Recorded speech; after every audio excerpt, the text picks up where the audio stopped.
Hello and welcome to another episode of Raw Chatter, unfiltered stories of addiction, recovery, and reinvention. I have got a very interesting and amazing guest who is on a powerful mission with me today. I would love to introduce you to Chris, who is a therapist and the founder of the Men's Therapy Hub. Chris is going to tell us all about just what that is and his story and why he decided he wanted to set it up. So, Chris, thank you for joining me, and over to you. Thanks for having me, Vicky. Much appreciated. And yeah, I'd take any opportunity to talk about this. I am on a mission. You're right. Where to start? Well, I'll take the kind of Tarantino approach and start at the end and then go back to the beginning. I think, Sounds good. which would be to say that Men's Therapy Hub is a directory of male therapists for male clients. It's first of its kind in the UK. We're about to launch in the US before the end of the year. Brilliant. We are doing our public launch of the UK site in October, hopefully, if everything goes to plan. We already have 115 therapists signed up, and we haven't gone public properly yet. So there's clearly an appetite for it. Yeah, it is. And the reason for setting it up, I've been working or focusing on men and boys and masculinity for about 10 years now. So in 2013, should get that right. 2013, my dad died. Right. And in the wake of his death, I should say at the time, I was BBC journalist. I'm privately educated. I come from a kind of classic middle class English background. Parents would say emotionally privileged, I would call myself, and somewhat financially privileged too. And yet, in the wake of my dad's death, I just took cocaine for about 3 months to try to numb the pain. Right. And I didn't understand why. I couldn't understand what was going on with me. And all those years ago, I discovered the suicide statistics for men. I started, as a journalist, I thought, the hell's going on? So I looked around and discovered the suicide statistics, discovered the addiction statistics, the homelessness rate, the violence statistics, all of these things that massively impact men, more so than anybody else. Yeah. And started to take interest in this subject, started writing about in 2014, my first ever piece for The Independent was, I think it was, why do my male tears scare people so much, or something like that. Brilliant hook. Yeah. Obviously, as a journalist. Yeah. And from there, I started writing. I wrote a book in 2017. It came out called Be a Man. It was about macho culture. Started making documentaries for the BBC.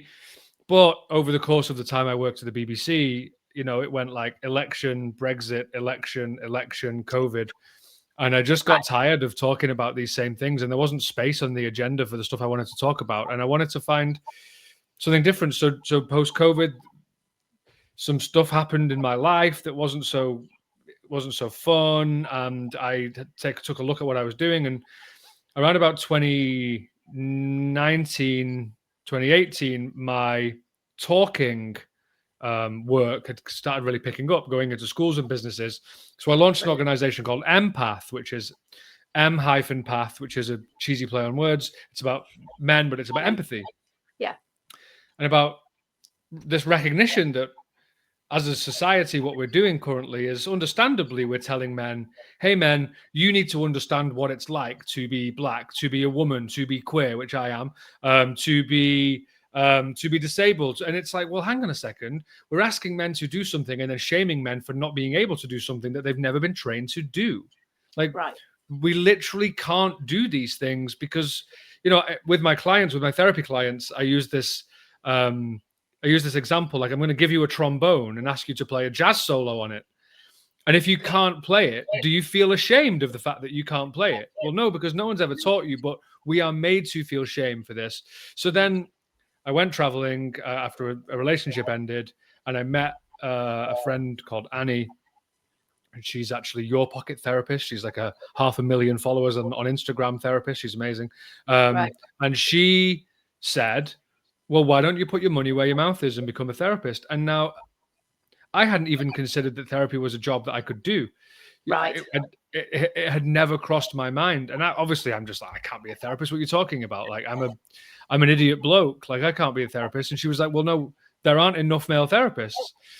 So then I Spot on. trained as a Yeah. therapist. Yeah. So I trained as a therapist. And then on my course, what was interesting was I was one of 4 men out of 24. There were as many women of color as there were men on my course, which is great for the women of color, by the way. Awesome, but Yeah. terrible for men. Right. And I just want to say that that was my experience too. But we're talking, there's a big chunk of years gone by when I was doing my addiction psychology masters, and a lot of people use that as kind of the stepping stone to then go into therapy. There was literally 3 guys in our whole cohort, and that's back in 2007. Now we're talking not quite, but not far off, like 15, 16 years later, it's still the same numbers. So that's the frightening thing. And thank goodness for Annie for getting you to take that leap. Yeah. Thank goodness for Annie for many reasons, which I Yeah. won't bore you with today, but she's awesome and she's one of my favorite humans. Anyway, so obviously, as somebody who'd been researching and kind of not as a researcher, but understanding and working with this sphere for so long, during the course of our studies, I'm regularly kind of trying to understand how this relates to men and recognizing that very, very infrequently are we talking about men as any sort of difference. And then there was literally a day where we did some lectures on differences in therapy, and we learned about working with all of these differences. And I say at the end of the day, like, look in this room. I am a minority in this space. And we got into this conversation about, I know, with the traditional eye rolls from my colleagues, as once again Chris is talking about men. It's like, yeah, but you don't eye roll when my Black and Asian colleagues are talking about being Black and Asian. Like, you eye roll when men are talking about men needing specific targeted interventions. And then somehow the subjects came on to privilege, and I was like, well, Boris Johnson was prime minister at the time, and I said, does Boris Johnson not deserve empathy and compassion in the therapy space as much as a Black disabled lesbian woman, right? Like, does he not deserve? And actually, I got called into the head of the course for a conversation about white privilege, and I was like, goodness sake, what? Like, I'm That's not talking the about point. men.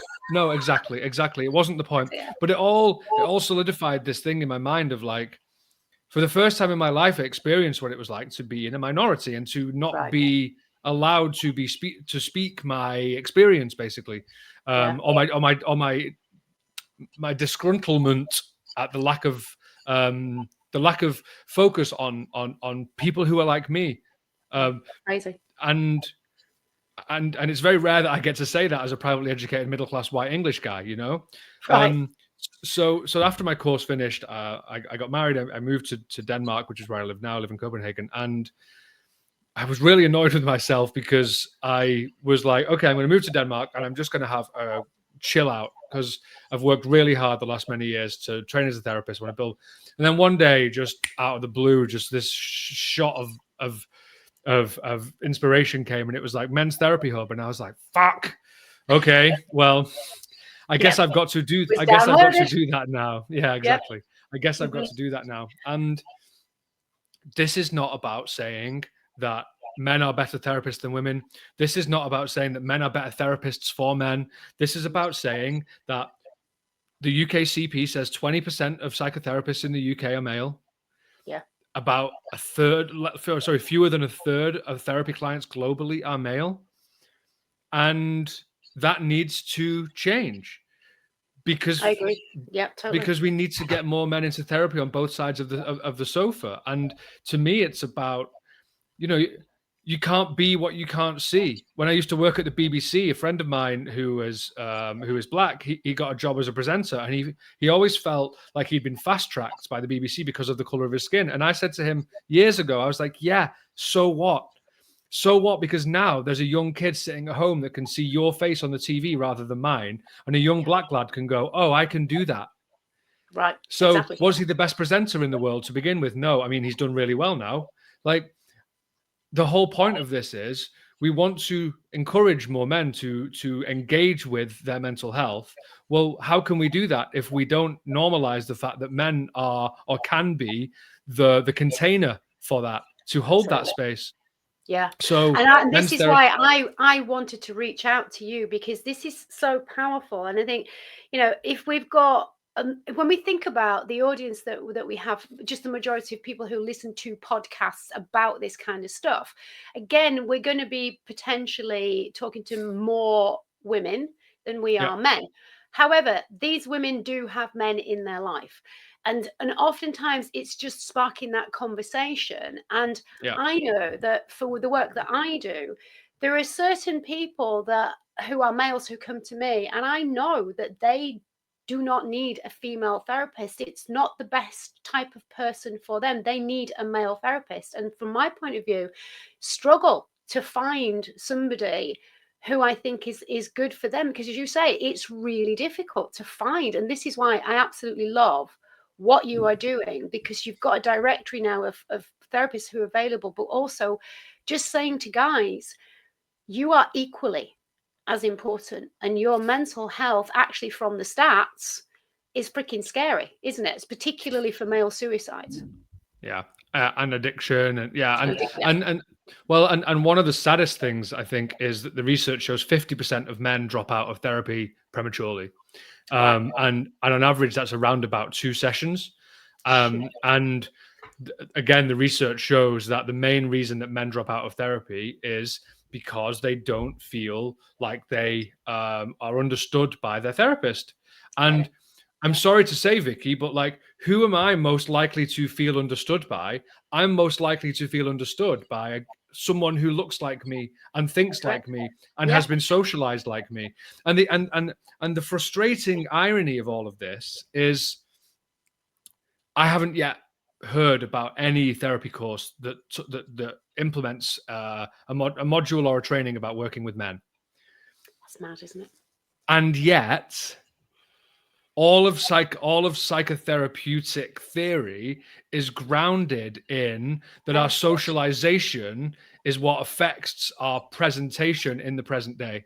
Yeah. So we don't accept that men need a different, or I spoke to a guy yesterday who runs Men's Minds Matter, which is one of the charities that we're supporting.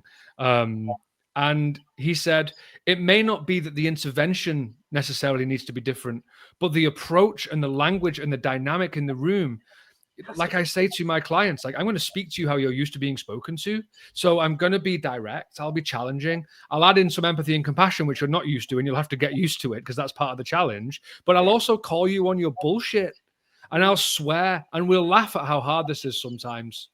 Yeah. And I won't be this like blank canvas that you think, this stuffy therapist that you think. And so I had a guy reach out to me yesterday, and I'll just read it. Like, he's someone who has found a therapist on Men's Therapy Hub, which makes me so happy. It's like, you know what, one guy has found a therapist through Men's Therapy Hub. It's like, I'm like, Brilliant. that's success done. Like, I can, I can sleep happy now. Yeah. And he says, just booked a therapist through your hub. I've been struggling for a while to find someone. Other websites out there weren't helpful enough. And I said, well, what was it particularly about Men's Therapy Hub? And he said, the fact it's all men. Brilliant. And also what we've done is we have made it so the therapists on Men's Therapy Hub can choose 5 specialisms. Not like on some of the big counseling websites where you can have someone. I work with these 30 different things, and everybody ticks the same stuff. So it's like, no. We're going to make this as simple Stressful. and accessible as possible. And say to men, maybe you do want a male therapist. And if you do, here are a load. I think this is such a powerful thing that, and we definitely, the more we can get you to spread the word and get out there and let people know, because there's still in the UK. I know it's very different to the US, and I'm delighted that you are going to go into the US, because I think it's going to really take off like crazy out there, because they're more open to therapy being more of the norm of what a lot of just everyday people do. It's not the elite, it's not people who have necessarily got a lot of money, etc. And I think that it just needs a collective to be able to get the message out there that therapy is beneficial for everybody. But particularly, I think in today's world, where we've had this complete shift into how men see themselves, because I think we're in a topsy-turvy era now where feminism had its kind of heyday, if you like, and there's a lot of women who don't actually really know where they stand on it now. But we've got men who are so confused about what does it actually mean to be a man in today's world, and the conflicting and confusing information that's out there on social media doesn't help. It just muddies the waters even more. And having a place and a space to be able to say what you need to say, knowing that you're not going to have eye rolls, you're not going to have judgment, you're not going to have somebody calling you stupid or ridiculous or whatever other words that people kind of hear about this stuff. It's just vital that people do this. And I know that perhaps I'm slightly unusual in the way that I speak, because I do tend to be extraordinarily direct, and I know that I am kind of more in touch with my male side perhaps than my feminine side. But that does not mean that I can understand, like you can, the way that a man is feeling or thinking about this stuff. It's impossible, and it's bloody arrogant of me to even think that I can, because I am not a man. And No. this is where what you are doing is so, so powerful. So tell me more about, because I love the idea that you're being very specialist, and for just on that kind of, give us an idea of the sort of specialisms your therapists are excelling in. Honestly, it's so broad already. From queer to boarding school syndrome, Right. to addiction, anger, abuse, to one guy calls himself the masculinity therapist. Like it's so broad, and that's the thing, is men are not an homogenous mass. Yeah. Men experience all of the same struggles and travails and pains and trauma and challenges that all genders face. Yeah. And anyone on, you talked about feminism before, like anyone on any of the intersectionality crossovers, like crossroads, like we all experience these same things, but that doesn't mean that they show the same. The Correct. symptoms aren't the same. There's Yeah. amazing work being done in Australia by Zach Seidler and Krista Fisher and these people who are looking at how male anxiety shows, because it doesn't show the same. Men will externalize rather than internalize. Like we respond differently to things, and all of our therapists are individuals. The only thing that we share in common really is that we are socialized male. And if that feels to you as a prospective client like, okay, that's a good idea and feels good for me to have a male therapist, then awesome. If you don't, if you've had really bad experiences with men, maybe you don't want to have a male therapist. Maybe actually it might be really good to have a male therapist. But again, it's not us saying that we are all the best therapists in the world for men. This is just a group of men who are saying, you know what? Do you know what it was for me as well? I went on Counseling Directory, which I'm no longer a part of because they charge 25 quid a month, and I think it's fucking robbery. We charge £5 a month for the first 12 months, and then it's going to go up to 10, and that'll be it. And you type in like men's issues, and 75% of the profiles are female. Like, can you imagine if you were a woman and you typed in menopause and 75% of the profiles were male? You'd laugh, and you'd be. You can't understand it. Yeah, doesn't make sense. It doesn't make sense. Yeah. So it's about visibility, but it's about saying to these men, like, here are all of these guys doing all of these wonderful different approaches, and we list all of our different therapy approaches, and there's so many of them, and it's beautiful. And what I've really loved is I've got to read every single 115 so far. At some point I'm going to not be able to read them all, but yeah, I've read every single profile, and I've been so inspired by the way that these men present themselves, because in therapy school we're taught, don't self-disclose. Well, fuck that. Like, what do you mean? Like, that means that I don't bring myself into a space. But I know with my clients because I work a lot with young people who have drug addictions. There's a fucking lot of ketamine addiction in young people right now. I work with them, and I don't specifically say like I've taken loads of drugs, but I have, and I implicitly let them know that I know what I'm talking about. Yeah.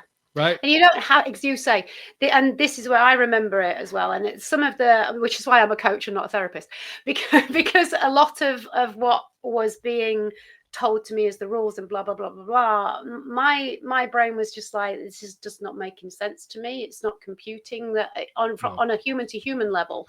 I just couldn't get my head around some of it, which is why I just decided it wasn't the path that I wanted to follow. But I think when you talk about, just you get it because you've experienced it, you've been through it, even just that, you don't have to say details, you don't have to go into the No. your whole blooming, horrific story, if there is a horrific story. You just need to let them know, as you say, that you understand. And the most important thing, because the reason I wanted you to talk about just kind of the sort of things, is because I think a lot of the time men don't go to therapy because there's this idea that, well, it's not a big enough issue, or I'm going to feel silly if I go to somebody and say this is my problem. Like, for example, and I know that the whole boarding school syndrome is huge, and it's just not talked about enough at all. When you're a younger person, as you say, drugs are everywhere. And it's not just the person who's using the drugs that potentially needs therapy. It's the person who isn't in a group of people who are, who will struggle with who am I and how do I fit in? And there's so many issues that I think young people particularly need to know it's okay to talk about. But then at the other end, the older ones who were brought up in my parents' generation, who kind of poo-poo therapy as being weak or whatever, because I know the language that my dad used to come out with. And we still haven't really moved on, I don't think, far enough. But the very fact that this is like, nobody's ever done this, have they? Nobody's created what you are creating, and that's why it's so exciting. And I appreciate that. And there is a competitor, I guess, has launched called Men's Counseling Service, but more than 50% of their profiles are female. Okay. And to me, it's like you're recreating something that already exists.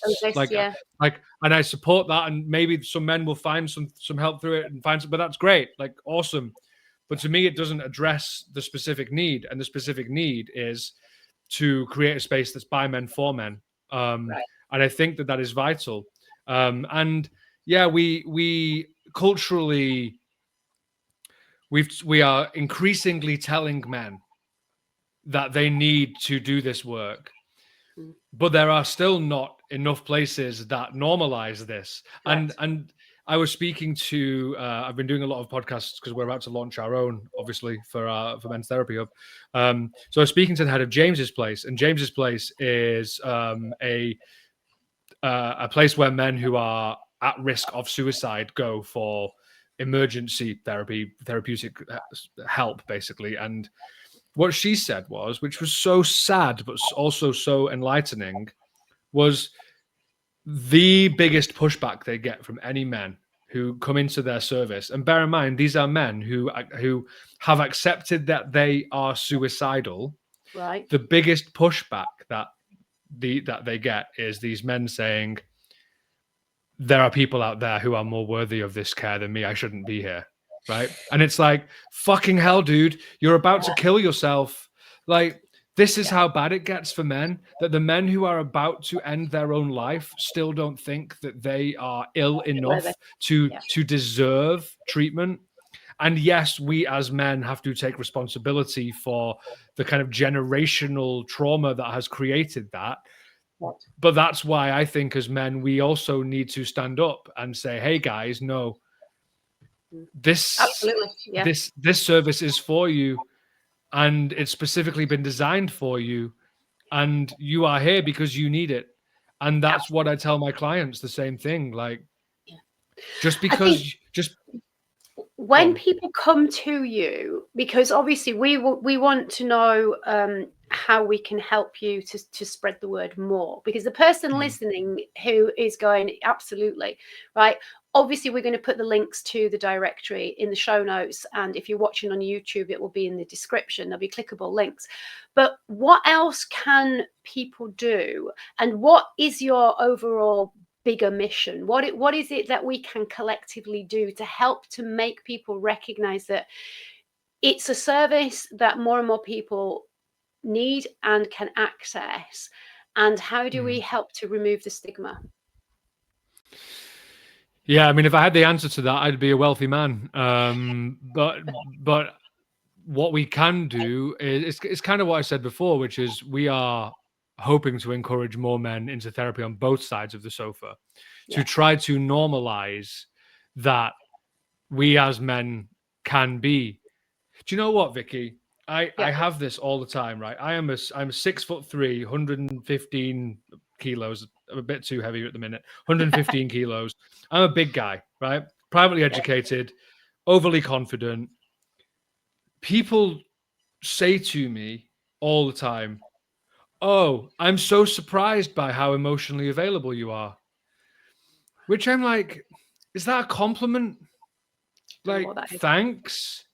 But that means that you have a prejudice against big, confident men that they can't be emotionally available. Now, I understand where that comes from, but also, Yeah. like, ouch. Mm. That would be like the equivalent of the disabled black lesbian that I said before. Like, oh, I'm so surprised how confident you are. Like, hey, Whoa. Yeah. but you wouldn't say that. So I think that, I don't look like a therapist. I don't know if you are doing video, right? I Yes. Yeah. clearly don't look like a therapist. If you were to picture a therapist, no offense, Vicky, they would more likely picture you than me, right? Like I Yeah. don't Yeah. look like I don't look like a traditional therapist. And like I say, to prospective clients, like if you come on my profile and think, who's this fucking hipster idiot, like don't choose me as your therapist. But actually, if you think, oh, this guy doesn't look like a therapist, maybe he actually might work for me, then give me a try. And the whole point is we need to create a broader understanding of what helping men looks like, Right. and to help men to understand that there are a lot of men out there who not only have done the work themselves, but want to do the work with you. Because one Yeah. of the once we launch publicly, one of the publicity campaigns which I've kind of designed, is it's gonna say something like unsure about therapy. We were too, Brilliant. like male therapists for men. Yeah. Like all of us as men were unsure about going to therapy before we went to therapy. Like trying to normalize it like that. Like we get it. We were also unsure about therapy before we started, but Brilliant. we all loved it so much that we've become fucking therapists, right? Yeah, yeah, Like, we joined in, yeah, and I think yeah, that's a brilliant campaign. And I also think that it's really helpful. I mean, the fact that podcasts now are like such, I suppose, appealing to a live audience of new people who potentially don't mm, want to be watching YouTube. They want to listen to something. Quite a lot of the audiobook people are now kind of twigging that, oh yeah, I can learn from a podcast as well as I don't have to actually learn from a book. The audience is growing, and I think it really helps that you've got people like Chris Williamson from Modern Wisdom who talks about his journey into therapy and how it's changed his life. You've got Stephen Bartlett on the Diary of a CEO, who is also talks about him having therapy for a short period of time and how helpful it has been. And I think when you're listening to guys talking about it who appear to be the sort of guys who seem to have their shit together, but they share the stuff that they have struggled with, and they are just open about the fact that, therapy's been brilliant. I just think that we have to help ourselves to recognize, let's utilize the people who are already talking about it to help just the ordinary person to go, you don't have to be a well-known celebrity, you're just an ordinary guy, and this can help you. And I think the more we can normalize therapy across the board, the better. But especially, I think, in today's world, for guys, and yeah, knowing that with your specific unique hub, they're in a position where they don't have to worry about that one thing. Oh, do I choose a male or a female? Already part of the decision making is done. They yes, know they're going for a guy. And I think that's yeah, important. Yeah. yeah. Brilliant. And so when I worked, I used to work a very different life. I used to work at Coca-Cola. Forgive me, everybody. And we had there was this huge campaign to get these big chillers into newsagents across the UK. Right. And these were open chillers. And very quickly, the newsagents started to complain about the electricity costs of these chillers. Yeah. And so then Coke went and started to retrofit doors onto these chillers. And what happened was, very quickly, they noticed that sales would drop dramatically, because as soon as you have a barrier Oh, yeah. Yeah. to entry, Correct. human psychology will say, well, I now have to open a door. So Yeah. those things aren't as accessible. So exactly what you've just said, you come onto our hub, a decision has been made. You Already. come on, you already chosen, you're choosing a man. Okay. You then have one fewer choices to make. Correct.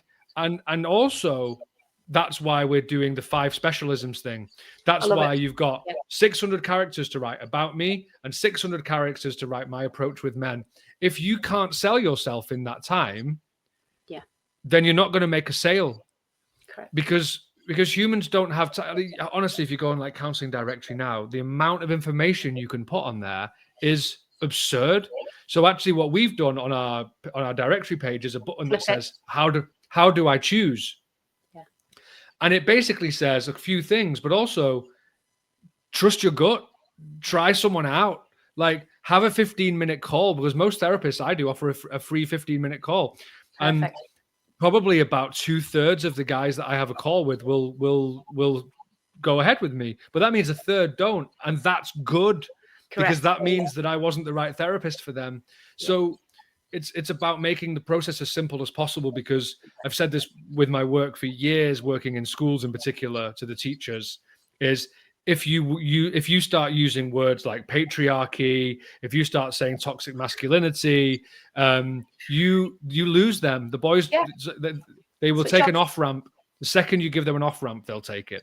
Yeah. And Men's Therapy Hub is about making it as simple as possible to find a therapist. And actually, do you know what? My number one piece of advice for anybody who is looking for a therapist is look at the photo. Do they look like someone you want to work with? Love it. And this is it. This because you're tapping in. And I love the fact that you actually said that, because for somebody listening who is kind of like, well, can I just do that? You've just given them permission to go, yes, that is exactly, because we kind of do it anyway, but then we question whether that's a good enough criteria. And the answer is yeah, because as you've just said, go with your gut. And I'm a great believer. I mean, simplicity sells at the end of the day. You confused people just can't make a decision, and they will walk away. And then they're unlikely to even think about therapy again, because it was too hard. It's too hard to find somebody. And this is why I love what you are doing. So when you actually do go public, is there anything that you want our listeners to do to help to spread the word? What can they as individuals do to help you to get your word out there even more? Yeah, well, first thing you can do is go to @Men's Therapy Hub on Instagram.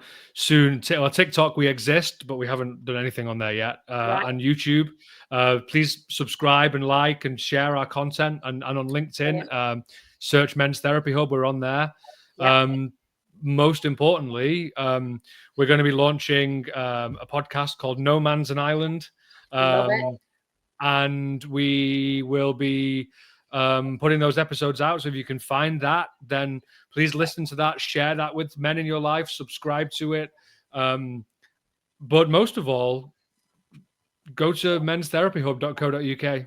And we will put all of those links so that you can just literally click them, folks. You don't have to, search and for them. share them with men in your lives, and just say, hey, I know you haven't considered therapy before, but maybe this might be a place for you to find someone, because here is a place where you can find loads of men who want to work with you. We specifically want to work with men. It is that simple. Every man on Men's Therapy Hub wants to work with more men. End of. Love it. What I would like to kind of finish off with is for you to just help people listening. And if there are guys listening, then this is definitely going to be helpful for you. What are the benefits? Why should people have therapy? What are they going to be able to potentially feel or just walk away with? Help them to understand why it's a positive. All right.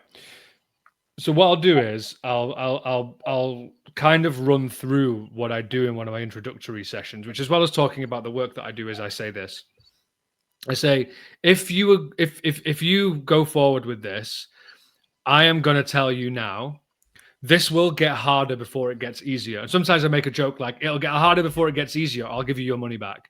Because if it doesn't, we're not doing it right. Doing it right.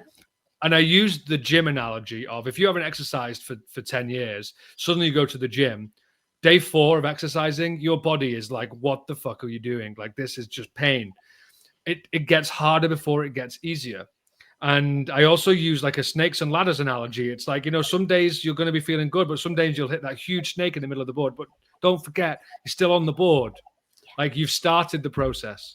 Yeah. So what therapy can do is unique for each individual.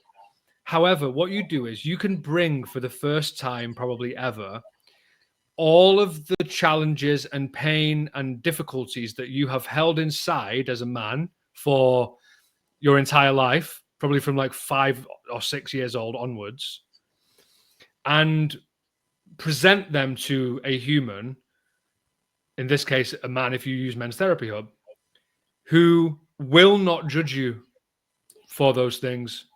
If they judge you, leave immediately and get a different therapist, because they are not a good therapist. Yeah. We are non-judgmental. And the beauty of that is something that you can't really understand until you've experienced it. And it's one of the things that, so I, after like 4 sessions, I get my clients, we do like a check-in, like, how are things going? Probably the most common thing is like, it's so strange to be in a space and talk about these things without being judged. Because what it does is it gives them time to breathe. And suddenly you can see yourself in a different, and some sessions, my clients will just speak for 45 minutes nonstop and just blah, blah, blah, blah, blah. And then they'll apologize. Oh my God, like that was a lot to dump on you. And I'm like, hey, like, come on, you're paying me for this. Like, like let's not feel bad about it. Like, this is my job. Like, this is good. A client, one of my first ever clients, he just cried for the first 8 sessions. That was it. He just cried. He just needed a place to come and feel. Then we started doing the work, right? I mean, the talking work, but he and many others, and me too, in the spaces that I've been, it's about being witnessed for the first time and being made to feel understood and seen. And the beauty and the brilliance of that, of learning that it's okay to trust, because what therapy is a training ground for you and me to have conversations that you haven't had before, and for you and me to talk about why you don't put boundaries in place in your life, and where you could have done that in the past, and how that would have impacted you, and how that could have changed things, and where you can do it today. And then you come back the next week and you go, oh my God, Chris, I set a boundary with someone and it was really fucking weird, and it was really, but like it was great. And I'm like, well done, you're doing the work. To be witnessed in that, and to be encouraged, and to have a champion. One of my clients like laughs. He's like, "Oh, you're bloody championing me again, aren't you?" And I'm like, "Yeah," and I'm not going to stop. And you've been coming here for 18 months, so you don't really have a problem with it, do you? Because we need that. And I think as men, as I said before about me being this big, tall, confident guy, I don't get a lot of championing these days. I spoke to my wife about that the other day. And we need that. We need people to champion us. We need people to see us and to encourage us and believe in us. And that's what therapy can be. And of course, I can get into like deep psychological theory about what therapy be, but as level 1, love it. That's what it's about. I think people need, because I think people have this idea, but they don't actually genuinely really know what it is. And again, it's that barrier to entry. If you don't really understand what you're getting into or what you're going to potentially be able to get from it, you're not going to necessarily think it's for you. And so that's why I wanted you to kind of explain it, and you did beautifully, because there are so many benefits to it, and that you don't have to have a massive, powerful, disastrous life to approach therapy. I think that's the key important No. thing. And you also don't have to have the answers. You don't even have to have the vocabulary, because we will help you with that. That's one of Right. my specialities, is working with men who don't know how to be in therapy. They don't know how to engage with their emotions. Their emotional toolbox is empty. And I say, well, cool, let's start to fill it up, shall we? Brilliant. Like slowly by slowly. And then clients will say to me, oh, but it's so easy for you. And I say, it's easier now, but Right. it wasn't Yeah. 12 years ago. Like, I've been where you've been, and it is work, and it's still work every day for me to try to Absolutely. be more understanding of my emotional capacity and space, and the world around me. I'm still working on it too. We all are. It's nonstop. Yeah, and that's the beauty of it. And the more that, like you shared with the person who's been with you for 18 months, and he's obviously coming back because he's getting something from it, but then you've got a relationship where you kind of know each other. And again, for guys, it's important that you can have a relationship with somebody where you know that there is trust, and you don't feel the shame, and you know that you can say whatever you need to say, and you're not going to get a huff or a shrug or an eye roll, which potentially is what they've been used to. So Hmm. I want to just wrap up now, by asking you the question that I always ask right at the very end. If there's one thing that you would like the listener to leave this episode of the podcast with, what would that be? Um, that men don't have the socialization to be able to do the work that is being asked of them by you said feminism earlier, by wider society and culture. We are being asked to do something that we have not been trained to do, and then we are being shamed for our inability to do it. And to that I say, that's not fair. And in fact, what that is victim blaming. And we as a culture are trying to move away from victim blaming. It's the same as when we say to men, when a man says, oh, but men are more likely to experience violence, and then people say, yeah, but it's more men doing the violence. And it's like, so what? That is victim blaming. We have to move away from this, from the rhetoric that men are to blame for all of the faults of all men. And we need to start meeting men and boys with a more understanding and compassion, because if we don't, we push those men and boys further and further and further away from the places that many of your listeners, if not all, would want them to be. So the man that is in your life that is really angry, the man that in your life who is completely emotionally shut off, he is like that because he has been socialized that way. It's not his fault that he is like that. Now, I do think he needs to learn how to take responsibility for his actions. This is not about absolving men, No, but this is about saying that we need help. We need targeted support, and most of all, patience. brilliant. I love that. That is a brilliant note to finish on, Chris. I want to say thank you so much for being a guest on the podcast. And as I say, folks, if you have enjoyed this episode, please give us a like. Please do subscribe if you haven't done already. And please do, as Chris asked, click on the links and subscribe. Follow him on Instagram, on TikTok, and on YouTube, and go and visit the hub. Chris, thank you so much. And to all of you listening, as always, I'm going to leave you with this. We only have one life, as far as we know, and one body. So look after it, because it is looking after you. And until next time, take care of yourselves.